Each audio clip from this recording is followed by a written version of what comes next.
రిపీటెడ్గా చెప్పకుండా ఒకసారి వీడియో రికార్డ్ చేసి దాన్ని సేవ్ చేసుకుని మళ్ళీ మళ్ళీ వాళ్ళకి దాని వాళ్ళు ఫార్వర్డ్ చేస్తే ఏం చేస్తారు, వాళ్ళు రిపీటెడ్గా వాళ్ళకి ఎన్ని టైమ్స్ వాళ్ళు అర్థమయ్యేంత వరకు వాళ్ళు ఏం చేస్తారు.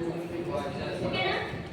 సో అలాగే ఫంక్షన్స్ కూడా మన రియల్ లైఫ్లో సేమ్ పర్పస్ అన్నమాట. ఓకేనా? సో ఫంక్షన్ ఎందుకు రాస్తామనంటే మనకి నంబర్ ఆఫ్ టైమ్స్ అదే ఫంక్షన్ రాయకుండా ఒకసారి రాసి దాన్ని రిపీటెడ్గా నంబర్ ఆఫ్ టైమ్స్ యూజ్ చేసుకోవడం. ఓకేనా? కోడ్ రీయూజబిలిటీ అన్నమాట. కోడ్ని రీయూజ్ చేసుకోవడానికి మనం ఫంక్షన్స్ అనేవి యూజ్ చేస్తాం. ఓకేనా? మనకి పైథాన్లో ఫంక్షన్స్ వచ్చేసి 2 టైప్స్. పైథాన్లో నార్మల్గా 2 టైప్స్ ఉంటాయి. ఏంటి?